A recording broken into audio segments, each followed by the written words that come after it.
Vamos começar agora a discutir o diagnóstico de micoses. Primeiro, a gente vai lembrar um pouquinho da caracterização estrutural e metabólica dos fungos.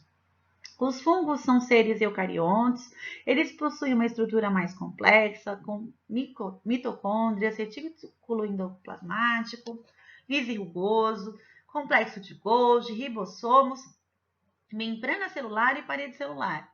A estrutura deles é um pouco variável, porque eles podem ser macroscópicos ou microscópicos. Nós estudaremos aqui os microscópicos, que podem ser unicelulares, né? E podem ser encontrados como leveduras, multicelulares, quando a gente encontrar na forma de micélio ou bolores, ou dimórficos, que são aqueles que podem ter os dois aspectos, dependendo, então, das condições ambientais. Além disso, os nossos fungos, eles são quimioheterotróficos, ou seja, eles utilizam fontes orgânicas de energia e carbono. Então, necessariamente, os fungos são ou decompositores, daí nesse caso eles vão atuar na decomposição de corpos e restos de alimentos e de plantas, né? Ou vão ser parasitas. O que significa isso? Vão causar doenças em outros seres vivos. Aqui a gente vê o tipo de crescimento fúngico para lembrar e como acontece esse dimorfismo fúngico. Vamos olhar aqui, ó. Então, no formato de levedura, tá? Acho que preto é melhor, né? Formato de levedura, este fungo, ele é individual e aqui, quando ele forma, então, crescimento filamentoso, ele vai formar esse micélio, então, em que é possível ver a presença de hifas, certo? Aí, essas leveduras são unicelulares e não filamentosas. Elas são anaeróbias facultativas, adaptadas a variações na pressão de oxigênio.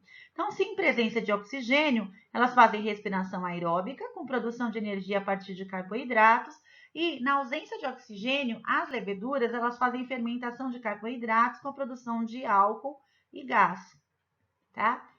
Isso é importante para a gente porque a gente usa essas leveduras, inclusive, na indústria de alimentos, para fazer fermentação de bebidas alcoólicas. Existe uma, inclusive, que chama levedo de cerveja, não é à toa, né? E reprodução pode acontecer por fissão, duplicação da célula-mãe. Então, a divisão vai produzir duas leveduras iguais, tá? Isso acontece enquanto ela está na fase de levedura, então, e pode acontecer também o brotamento, que é a formação de brotos na superfície da célula-mãe, que vai, então, ser separada, completa ou incompletamente, gerando pseudo-hifas, tá? Então, aqui, ó, a gente vê uma célula-mãe com um broto aqui, certo? Fazendo um brotamento. Os bolores, por sua vez, são multicelulares e filamentosos, eles são compostos por hifas, que são cadeias celulares agrupadas e formam micélio, tá?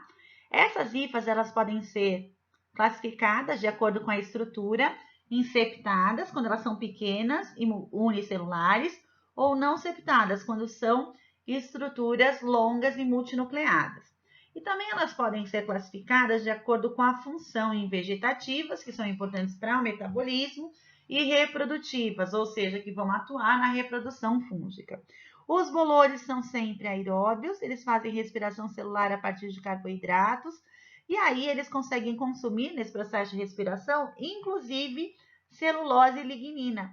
Por isso que eles podem, a gente vê o crescimento de bolor em superfície de papel, tá? E madeiras. A reprodução dos bolores, ela pode acontecer de duas formas, sexuada ou assexuada.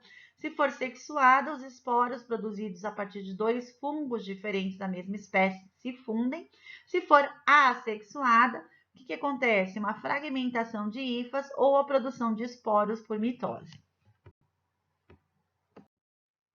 Aqui a gente vê diferentes tipos de micélios, né?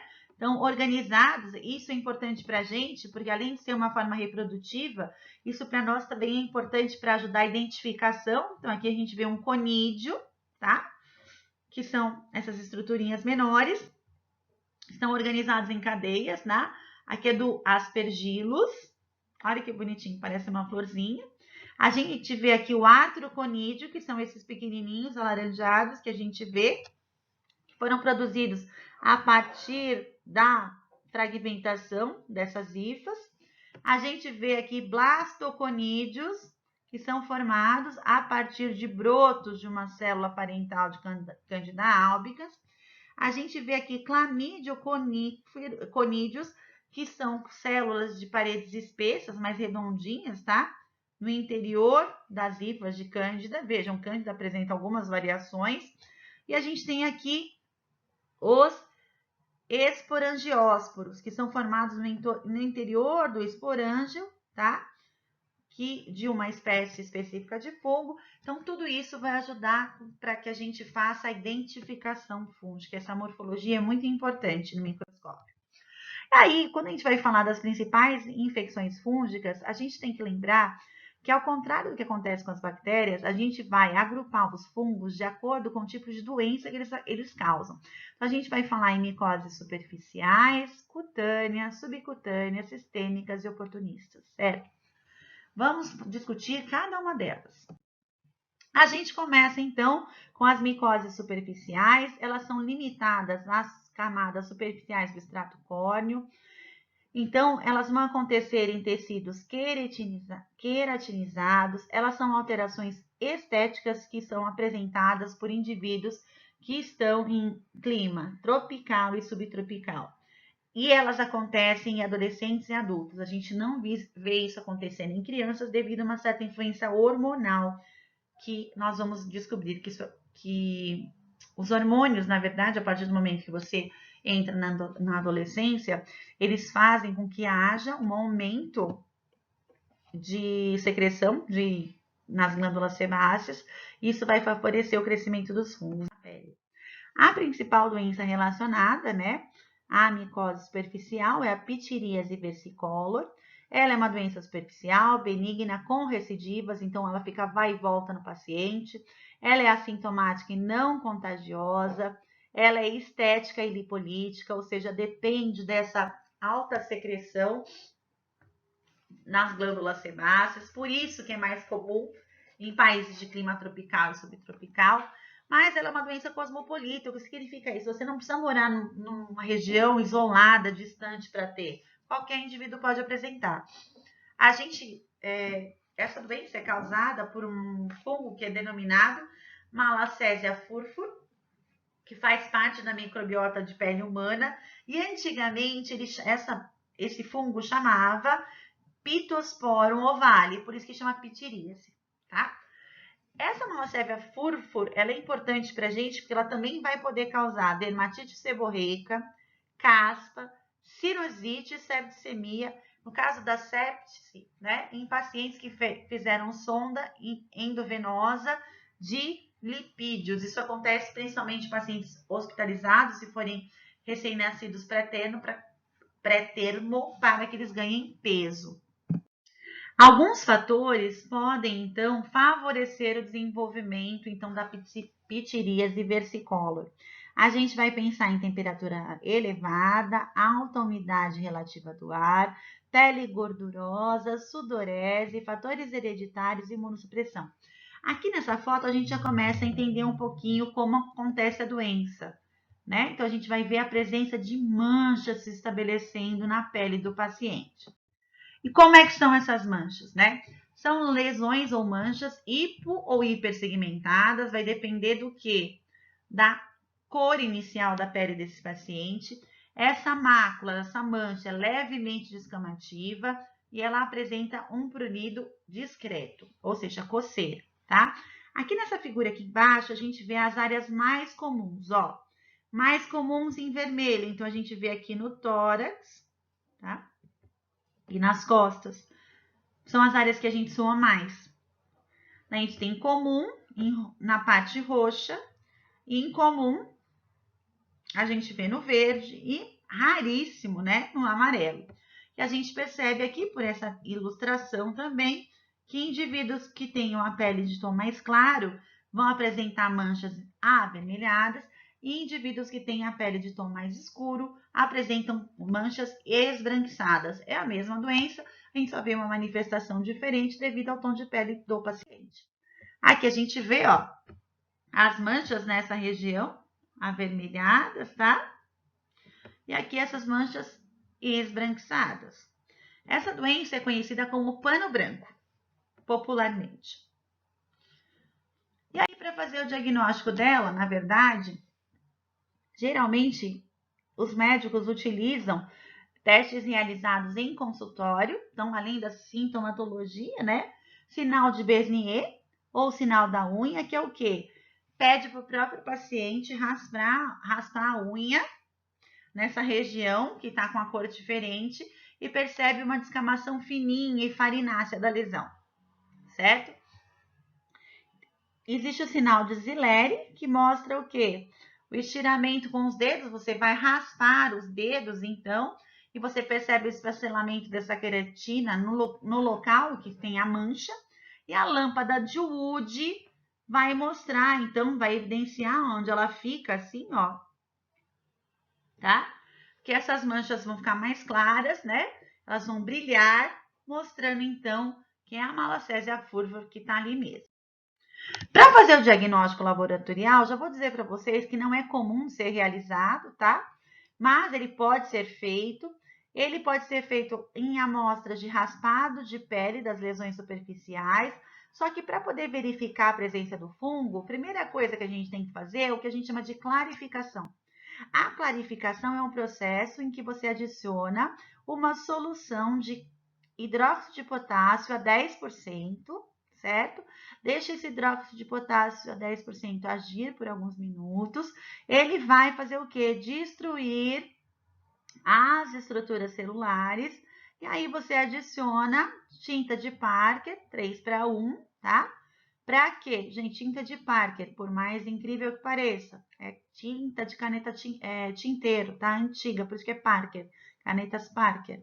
Você adiciona essa tinta e o que vai acabar acontecendo ao adicionar a tinta? A gente percebe, então, que aí, como eu já eliminei as estruturas celulares, eu consigo evidenciar a presença do fungo, que vai aparecer para mim desta forma, tá? A cultura não é necessária, por quê, gente? Porque com esses sinais iniciais e esse exame na microscopia já é o suficiente. Demora muito tempo, são de 3 a 6 dias para incubar no agar saburô ou agar sangue mais azeite de oliva, ou agar Fagerman, tá? Ou agar de Dixon. Por que eu não faço? É muito demorado. E essa doença não é tão grave. Nós só vamos fazer esse diagnóstico se nós formos procurar a Malacésia furfur, aí nós vamos usar esses meios. Se a gente for procurar, por exemplo, no caso de seborreia, tá? Ou de septicemia. Mas para essa manifestação da pitiríase versicolor, isso não é necessário. Vamos agora para as micoses cutâneas, né? Elas têm outros nomes que vocês podem procurar para estudar. Dermatofitoses, tínea, tinha ou ringworm. Fala assim, poxa, mas se tá em itálico é porque em outra língua. Exato, mas os livros em português também usam, tá? Nesse caso, essas micoses são transmitidas por contato direto e, em alguns casos, até por contato indireto, por objetos. São fungos que atacam a queratina presente em pelo, cabelo, unha e pele, tá? Esses fungos vão causar lesões eritematosas e descamativas, geralmente não dolorosas e pruriginosas, mas tem um caso que isso acontece, nós vamos estudar. Geralmente não acontece invasão tecidual e os principais gêneros relacionados às micoses cutâneas são Epidermophyton, Trichophyton e Microsporum, tá? Quando a gente for falar desses fungos, a gente vai poder dizer que eles são zoofílicos. Um fungo zoofílico é um que normalmente não é encontrado em seres humanos, apenas em animais. Eles podem ser geofílicos. Um fungo geofílico é aquele que normalmente é encontrado em material orgânico na natureza, na terra, tá? E aí existe o fungo antropofílico, que é aquele que normalmente causa doenças em seres humanos, certo? Então, vamos começar a discuti-los. Todos eles, gente, vão ter um diagnóstico laboratorial muito parecido. Por isso, a gente vai falar do diagnóstico em geral, aí depois a gente vai ver o que cada um deles causa. O que a gente vai ver? A amostra de raspado de lesão, ou cabelo, ou pedaço de unha, tá? A gente vai ver, a gente vai fazer a microscopia direta. Neste caso, para procurar esses fungos que causam micoses cutâneas, essa amostra tem que ser processada em menos de 24 horas. Por quê? Porque as bactérias presentes na microbiota da pele podem inibir o crescimento do fungo, tá? Que já é lento. Primeira coisa que eu faço, a clarificação com hidróxido de potássio a 10% para tirar as estruturas celulares. Aí vou adicionar tinta de Parker, em alguns casos vai ser tinta da Índia. Se mudar, a gente vai discutindo, tá? Existe um teste que a gente fala que é teste de perfuração do cabelo, para ver a capacidade desse fungo entrar no fio do cabelo. A gente vai também usar cultura em agar saburô, destrose, com axidiona, certo? É um meio super enriquecido. Esse meio é um meio para fazer isolamento primário. Para fazer isolamento primário desses fungos, geralmente a gente vai fazer incubação de 26 a 28 graus por 4 semanas. Por isso que quando você vai a um dermatologista e você pede o exame, parece que eles estão te enganando, mas não. O exame vai demorar muito para ficar pronto, porque demora um mês para crescer o fungo. A partir daí, se você não conseguir fazer a identificação direto pela morfologia da colônia na placa, né, ou pela microscopia, aí você ainda vai ter que fazer provas de identificação. Por isso que é muito demorado esse diagnóstico. Vamos começar então com as manifestações, ó. A gente vê aqui, ó, Tinea pedis, que é a nossa conhecida frieira, certo? Micose de pé. Nesse caso, a transmissão pode acontecer também por via indireta, tapetes, toalhas de banho, meias e sapatos. O que a gente vê, então? Alguns pacientes têm infecção subclínica por anos ou infecção crônica, tá? São pacientes portadores. Se esse paciente portador pisar naquele piso, aquele tapetinho de banheiro que você sai de chuveiro e pisa, ele contamina o tapetinho, e se ele não for lavado com algum produto desinfetante, ele vai ficar contaminado e você vai pegar o fungo, tá? Esses fungos que causam essa micose nos pés, eles ficam no reservatório entre os dedos e eles vão causar frieira. Aqui a gente vê alguns de espécies diferentes, então, ó, T. interdigitalis, gente, ele fica normalmente entre os dedos, mas olha o que ele causa, ó. Parece uma queimadura essa micose. O Eflocosum é uma micose mais seca, tá? E o T. rubrum, olha como ele fica, né? Parece queimadura também. Aí o que vai acontecer? Pacientes que têm Tinea pedis podem ter, principalmente homens, Tinea cruris. O que acontece então? Você usa aquela toalha de banho para secar os seus pés que estão com micose, pega a toalha de banho e passa no resto do corpo. No meio aqui, né, na região da virilha, esse fungo vai crescer, vai encontrar o quê? Um ambiente maravilhoso, quente e úmido, certo? E aí vai formar esse tipo de lesão, tá? Que é muito semelhante a uma queimadura. Isso queima demais, isso dói, o paciente fica desesperado. Também existe a Tinea unguium, tá? Nesse caso, a gente vai ver isso acontecendo após a adolescência, a incidência aumenta com a idade. A transmissão pode acontecer por contato direto, ou seja, uma unha contaminada para outra, né? Ou indireto, através de objetos. A gente pode pensar no alicate, de cortar unha, a gente pode pensar numa lixa, elas também podem fazer essa transmissão, tá? Quais são os tipos de Tinea unguium que nós temos? Nós temos a onicomicose, que a gente chama de branca ou branda superficial. Isso é muito variável, tá? O nome que ela recebe. O que vai acontecer? É uma invasão restrita, em que apenas a parte superficial da unha está contaminada. Existe a dermatofitose subungual invasiva, com início nas bordas. Vamos ver as diferenças aqui, ó. Vocês olharem, é só a superfície dessa unha aqui, ó, e dessa que está contaminada. Olhem aqui, ó. A micose já chegou até a raiz da unha, certo? Então, aqui a gente tem uma onicomicose e aqui uma dermatofitose subungual. Existe também a Tinea corporis. No caso da Tinea corporis, é um contato direto com pessoa ou solo ou animal contaminado. Então, vai depender do tipo de fungo, se ele é, né, antropofílico, geofílico ou zoofílico.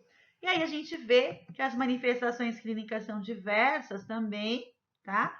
Devido ao tipo de fungo relacionado. Esse aqui é um Microsporum, gente, canis.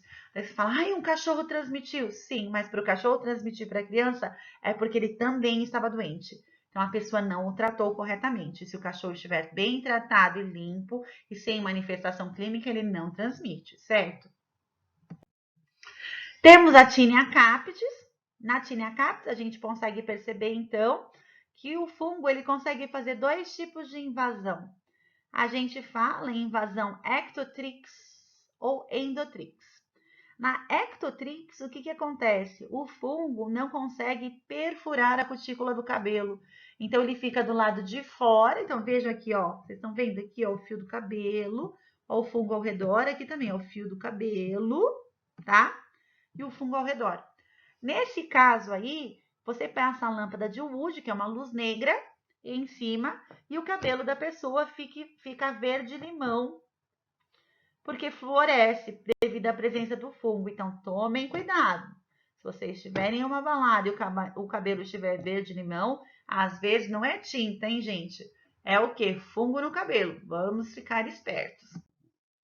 E existe a possibilidade também de acontecer uma invasão endotrix. Nesse caso, o fungo consegue, né, entrar pela cutícula do cabelo e a gente encontra os conídeos, ó, em vez de estar do lado de fora, eles estão aqui do lado de dentro. Na lâmpada de Wood não tem fluorescência.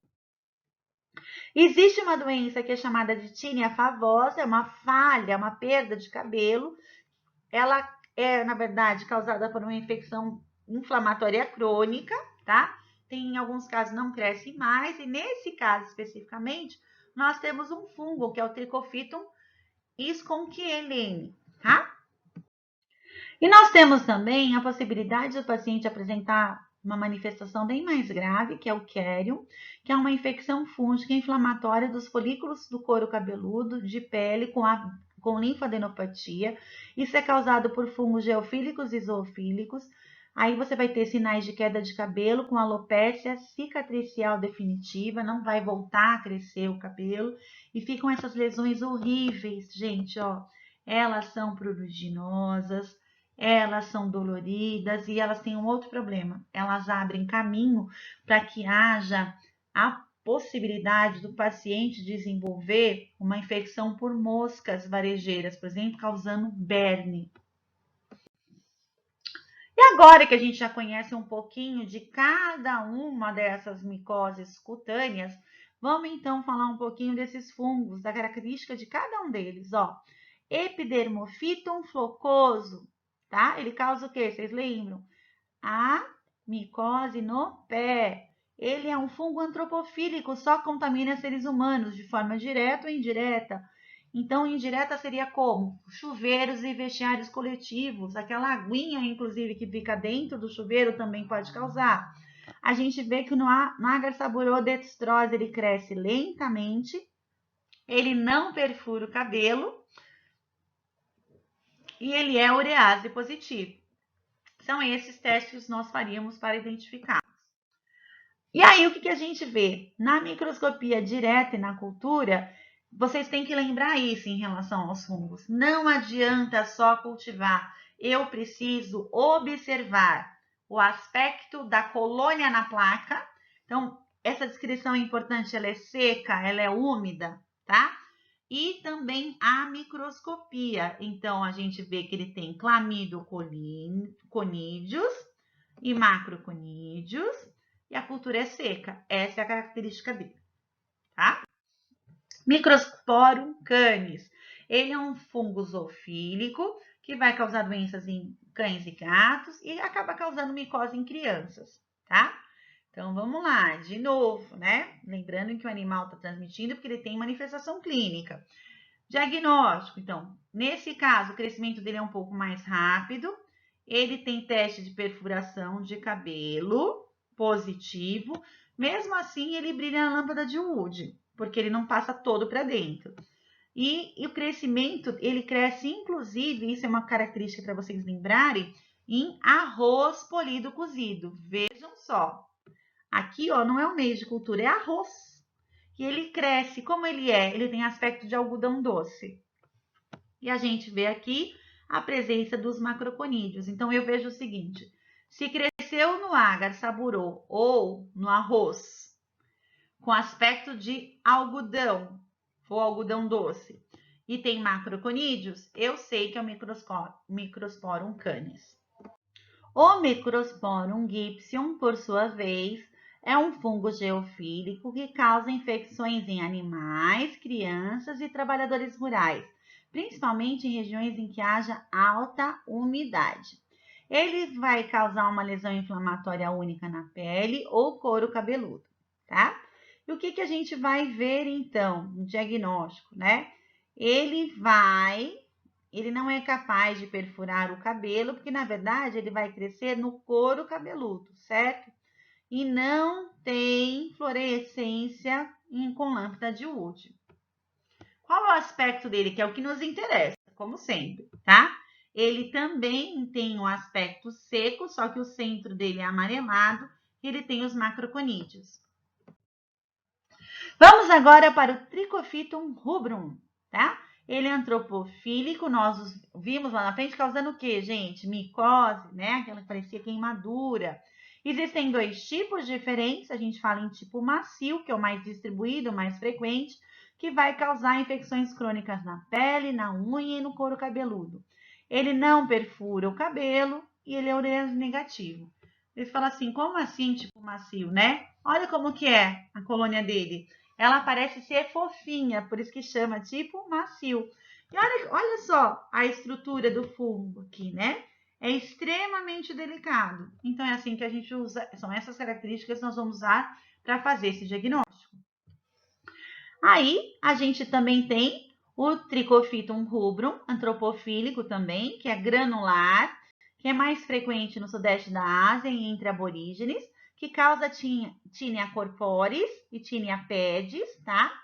Ele é teste de perfuração de cabelo positivo e urease positivo. Você fala, ai meu Deus, quanto teste. Calma.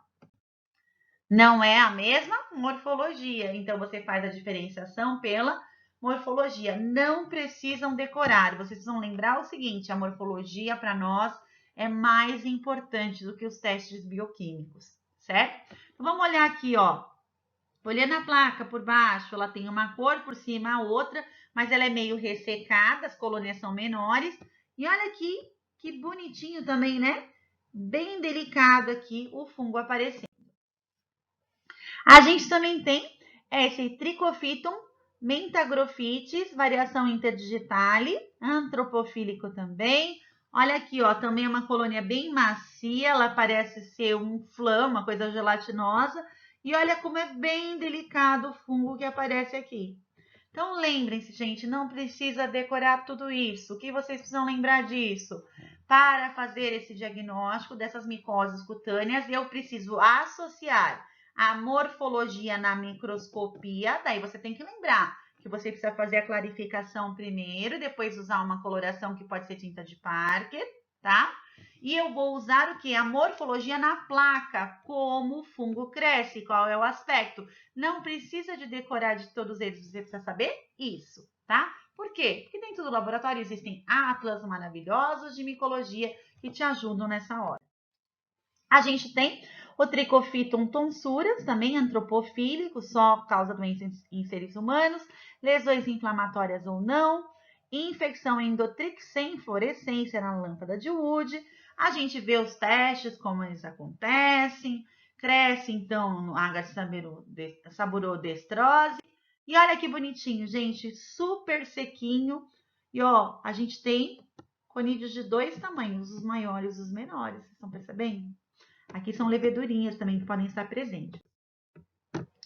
Tricofita, um verrucoso, tá? Ele já é zoofílico, presente no gado. Lesões inflamatórias que podem acontecer no couro cabeludo ou áreas expostas do corpo. É mais comum em pessoas que lidem com esses animais, né? Então, trabalhadores de fazendas, ou quem tenha em casa mesmo o animal, né? O diagnóstico é sempre parecido e vamos olhar de novo, mais uma vez. Olha que legal, o aspecto.